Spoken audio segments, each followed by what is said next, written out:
Alright, so I'm here doing... There's no camera? Yeah, there's no camera. I'm here doing a podcast with my friend David, and the kind of objective of this episode of our podcast is going to be... David, when was the last time you seen American Psycho? 2022. 2022? Yeah, that was the first time I watched it. And you read the book, right? Yeah. I've never read the book. I read the book like when I was really young. Like why? Great. I liked reading a lot when I was younger. Yeah. Yeah. Huh. Okay. And like when I first watched the movie, it was with Jesse. We watched it, and like I remember back when I was a little kid, like thinking, I mean not a little kid, I was 16, but I just remember thinking like, oh, it's just a generic slasher. Like what are your overall thoughts of it before I get into the questions? I don't understand it. I don't think it's like, yeah, that's like, it is a generic slasher, but also I feel like it tries a lot of things that like make it so confusing at some points. Okay, so there's like a lot of controversy around it. So when did you first hear of American Psycho? I don't know, like on YouTube. On YouTube? Stuff as like a little kid watching like YouTubers. Okay. Because it's been popular. A meme. It was like a meme. It was like an original meme of like chopping down the door and stuff. Like. Yeah. And like when you first heard of it, like what did you think of it? Like when you first read it, when you were how old were you when you first read it? I don't know, young. I don't really remember. I think I just like read it. Okay. It didn't really stick because like. Because it was like adult. So. I couldn't really understand like what it was trying to do. I liked reading Harry Potter books and stuff. Oh yeah. I'd read books I just didn't understand. Mhm. So I remember distinctly in like 2022 when it got really popular, like overnight, you would open TikTok and it was just everywhere. Like, do you remember that? Do you remember? Yeah. People like the Patrick Bateman physique. Yeah, like Sigma, male thing. And now, like back then, I wasn't really tripping about it, but like really, like, I feel like a lot of the people who are like, oh yeah, bro, like I'm a Sigma male, like that, really melded with Patrick Bateman a lot more. Which is weird. Yeah. Because, I mean, I don't know if you remember the movie, but like Patrick Bateman... Like, I mean, he looks good. Like, he looks good. But he's unhinged. He's a loser, bro. Like, nobody likes him Yeah, in it. I remember just recently I seen a clip of on, like, YouTube, and the comments were like, that's true insanity, because he's, like, talking to, like, it's a dry cleaner scene. Oh, yeah. And he's talking to the dry cleaner lady, and they're, like, getting into an argument, and he's, like, fake smiling through it, and then he turns around. Like, as soon as he's done talking, he turns around and walks away, and his smile immediately fades off. Someone was in the comments like, that's real charisma right there. The second he turned around, the smile went away, not like another second passed longer. Yeah. It's just like, whoa, like. Yeah, like I was doing research for this, and people have been, it's been a really divisive topic for a while now. And like, people, like incel, like chud people are just like, oh my god, I love Patrick Bateman so much because he's hot and like he's white. And but also like people like who do really good in life and like are like well put together and like swole dudes getting girls and stuff also like want to be like they think it's like cool to be like cold and like like I don't know, like meticulous. It's and like I remember like the term Sigma like was really attached with him. Sigma now is like, it's not really a term anymore. It's kind of like a joke term. Yeah. But back then, like, you'd see, like, oh, Patrick Bateman Sigma edit, and his eyeballs would be, like, flashing. It would be, like, doing the Sigma Patrick Bateman morning routine. Like, you wake up at 4 in the morning, red, cold shower. Like, just, like, psychopath stuff. Mm-hmm. Like how people are, like, taxi driver and stuff. Like, if you want to take care of yourself, just do it. Yeah. If you want to be crazy about working out, you can do it, but, like, don't be a psycho. So I just wanted to tie into the overall message of like what American Psycho is actually about is like American consumerism. Yeah. It's about capitalism. It's about hating, like it's against capitalism, because I don't know if you remember the very end of the movie, but like Patrick Bateman has this huge meltdown where he like kills so many people and he tells his lawyer over the phone, he's like, it's over, like you need to help me. and he sees his lawyer at a party the next day, and his lawyer's like, "Oh, that's a funny joke." And he's like, "What do you mean?" He's like, "Patrick Bateman could never kill all those people." And he's like, "I'm Patrick Bateman. Like, I did. Like, I killed so many people. Like, you gotta help me." And he realizes, because everybody in his life is so uniform and so, like, it cares about the views of others, they actually have no identity whatsoever. Yeah. I see it as, like, Patrick Bateman kind of, he is, like, the evil of, like, big corporations kind of thing. Like, you know, like, he, like, represents just, like the like, weird stuff that goes on that, like, everybody, like, especially back then, like, nowadays, not really, like, back then, like, if you had power, bro, like, you could just do whatever you wanted, and Trump. Just because, like, you were of something, it was like, he didn't do that. Come on now, like, look at him. He has billions of dollars. Yeah, like, billions. Yeah. Why would he do that? And it's like, one thing that I really focused on too, with my essay is like, we're men, right? A lot of people, even nowadays, consider Patrick Bateman like, oh yeah, peak male physique, like peak being a dude. If you look at how he acts, like he's just unhinged. Like, I feel like, to me, being a man is being kind of, you know, a stone in a lot of situations. A decent human too. Like, being a man is being able to, like, be honest about yourself, and, like, you know, like, you can't be like a serial killer and like like honest man. Oh, like, yeah. When I think of man, I think of, like, honesty and, like, hard working and, like, you know, like, you have your, like, flaws, you drink, you have your vices and stuff, but you're not, like, out here, like, actually just, like, murdering people. Like, that's, like, whoa. Yeah. And, I don't know. I think it's... Also, it was around the time where COVID ended, and so, people were just extreme back then. Everything was extreme. Everything was extreme. And so, like, I remember... I don't know if you remember me and Rin, like, for that Halloween, we dressed up as Paul Allen and Patrick Bateman. And I had an English teacher back then who, like, I walked into her class dressed as Paul Allen, and she started tripping. She was like, "What?" Like, she just immediately was so divisive over it. You know what I mean? And it was very. I get this perception that, especially back then, either you were one of the people who loved the movie, and you were like you were super right wing, you were super masculine, or you were one of the people who hated the movie and you were like left. You know what I mean? Yeah, I feel like maybe even back then, like, people just kind of saw the movie as a movie, and, like, I feel like especially nowadays, like, a lot of those movies, like, were able to come out and people could, like, look at them and stuff, but, like, I don't know. I see, like, I don't know if you ever seen Jerry Maguire, but, like, it's Christian Bale. Yeah. Same. It's literally him, but he's playing, like, Jerry Maguire. It shows it's kind of like American Psycho, but if he wasn't a psycho, he's like a sports, like, manager, and, like, you know, it shows him, like, kind of being like a psycho in the beginning, and, like, you know, like, loving girls and then, like, destroying them, and, like, but throughout the movie at the end, he's not that, you know, and, like, I feel like people were able to, like, look at a movie like Jerry Maguire and be like, oh, this is what we want to be like, not Christian Bale and, like, the same person, like, kind of the same concept, but one of them, like, is like, okay, like, at the end of the day, like, it's way better to be a better person. But, like, nowadays, people watch American Psycho. Nobody talks about Jerry Maguire nowadays. I think that, like, really more than we think, like, those 2 years after COVID really affected how people our age, like, think of being a man. You know what I mean? Yeah. Like, you know that clip where the guy is, like, on the beach with that girl, and he's like, how about 8 inches? How about Rich? Like, and people, and, like, I know people were clowning on him in the comments, but you'll look in those comments, and people be like, yeah, man, like, awesome. I've seen the opposite, like, it's like, oh, that girl had no, like, look at her compared to him, like, and it's just, like, so much extremism came out of that time, and I think literally the perfect media for that would be American Psycho. Because, like, American Psycho's always been controversial. I agree.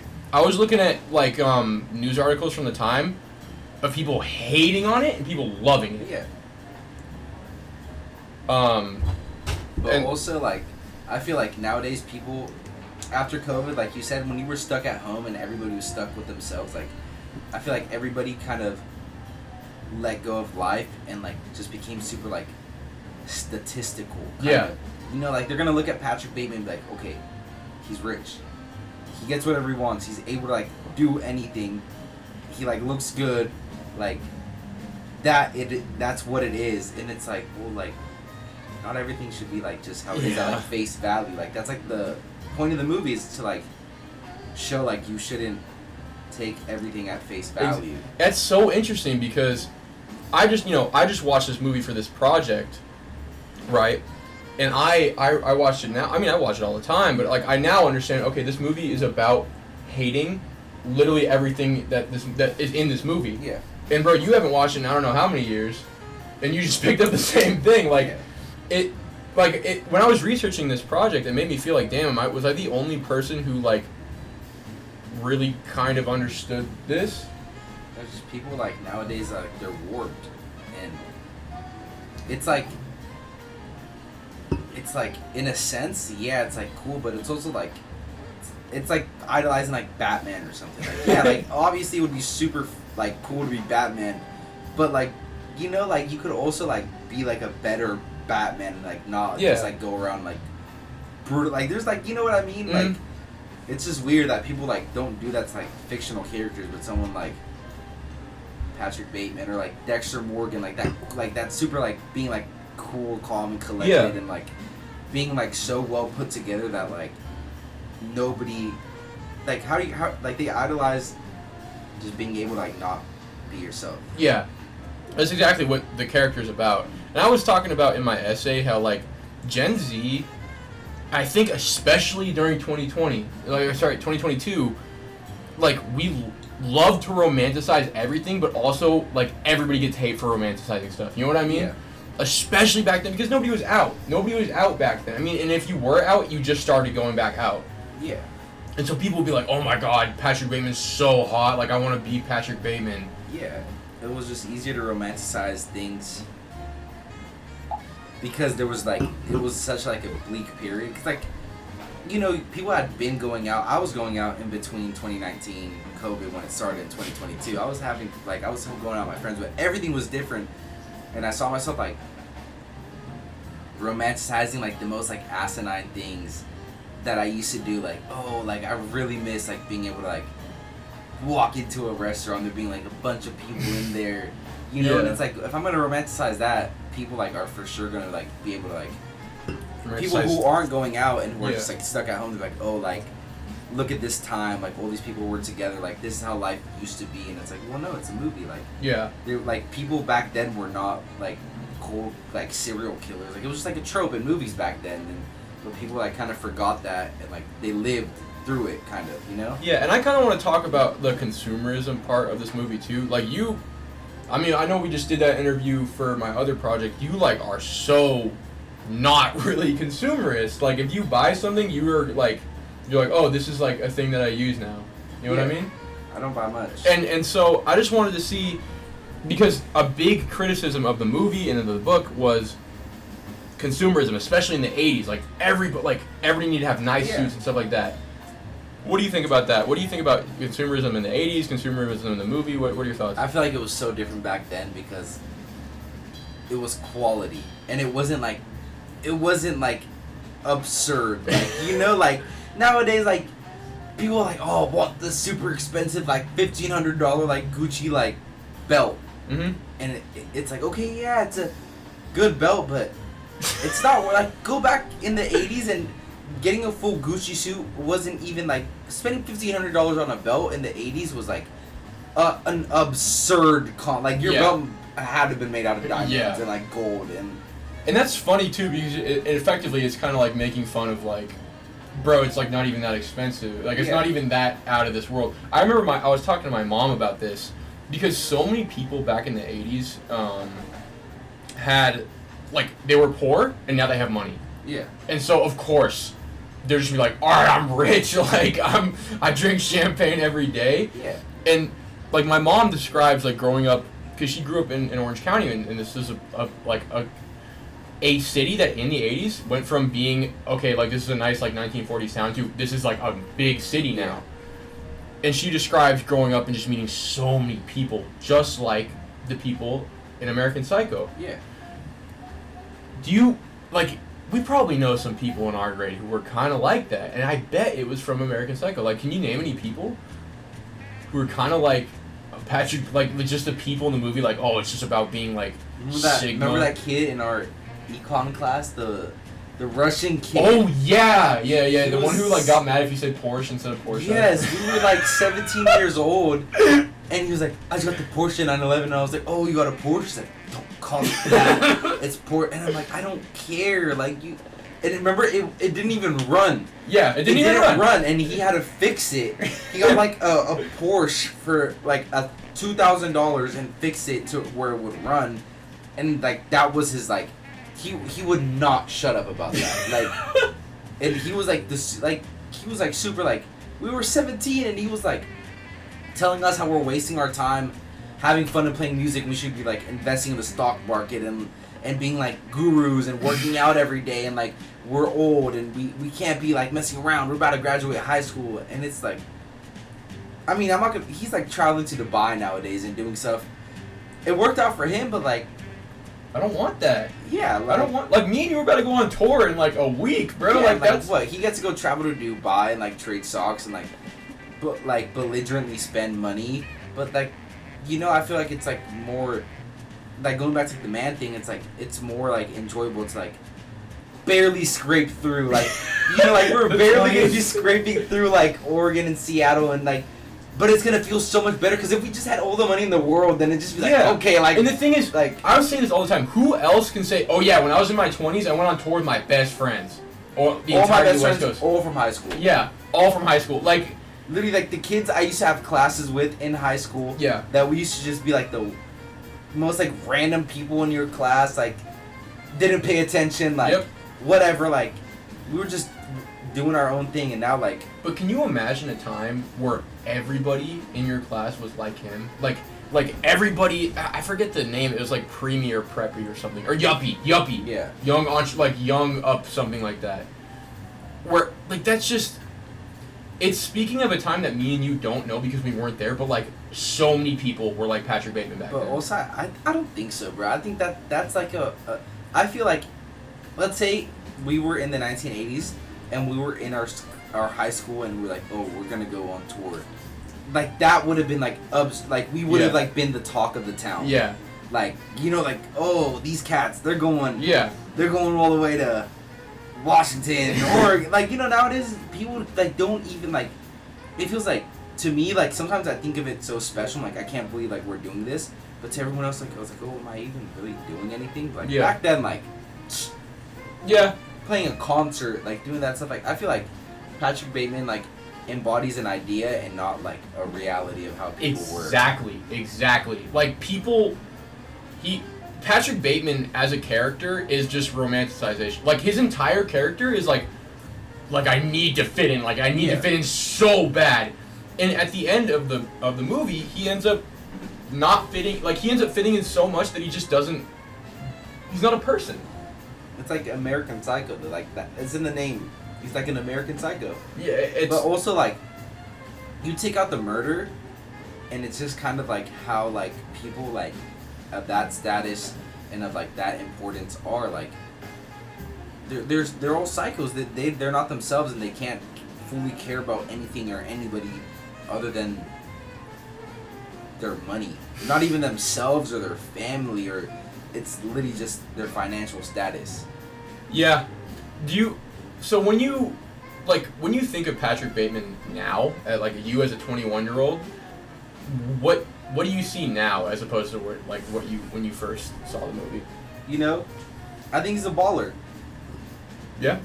But also like if I was in his shoes, like I would totally love to be in his position, but be myself. Yeah. You know, like, I think there's a lot of things to look at from that movie and look at from him as a character and be able to, like, pick some good stuff from it. But, like, just, like, in, like, a general way, like, the way, like, you might look at, like, Bill Gates, like, you know, you might be like, okay, like, I could do these certain things that these people do, but I'm not about to, like, I don't want to be Bill Gates. I don't want Yeah. to be, like, I'm not a, like, you know, I feel like that's, as an adult, like, I've been able to just, like, see the purpose of what he is as a character and see, like, how he was written. Opposed to just being like, oh, this is totally a person. And, like, I totally, like, this is real. Like, yeah. One more topic before we wrap up. Do you think Patrick Bateman is, like, started the kind of wave of, like, extremism, I guess we could say, within, like, dude, extremism now is pretty bad, especially in, like, 2025. Like, do you think he started that kind of whole wave of Gen Z having their new form of extremism? I think it's just, it was probably, like, the opening of the floodgates was... Yeah. Because, like, then, like, once, like, people started, like, view that as, like, cool, then it was just easier for people like Andrew Tate or, like, Charlie Kirk or, like, super extreme people to come in and just be, like, you know, like, I remember, like, the Andrew Tate stuff, I was always able to just watch this and laugh. And just be like, dude, like, this is, like... Yeah. It's almost just, like, props to them for being able to be, like... To me, I can obviously see the character, and, like, obviously, like, he doesn't believe in this stuff. Obviously, like, he's saying he does stuff that he doesn't do just to be, like... get a rise and get to, like, get dumb people, impressionable people to, like, agree and, like... I think it was, like... If it wasn't for that, like, at that time, like, becoming so cool, then, like, people, like, because people like Andrew Tate, like, back then, would have gotten, like, in one ear out the other, like, okay, whatever. Alright, bro. Like, whatever. You drive a Bugatti, cool. Cool. Like, whatever. You know, but since, like, people, like, started thinking Andrew, like, Patrick Bateman was cool, just, like, it was just easy for those, like, that type of ideal, like, that type of, like, influencers to be in this. Now, like, you look around, and, like, it's hard. Like, I know you and I have been, like, working on fitness and stuff. Mm-hmm. And it's, like, every other, like, person you, like, look at, like, okay, this guy's, like, he's showing a routine. And, like, okay, does he have any other videos? And you go look at their other videos, and it's, like, why you need to stop appreciating women as a man. And you need to do... And it's, like, okay, bro. Like, I just want to, like, look good. I just want to look good. Like, exactly. Yes, exactly. All right. Thank you for being on my podcast. Yeah, it was a fun time. Fun times with friends and family. Thank you very much.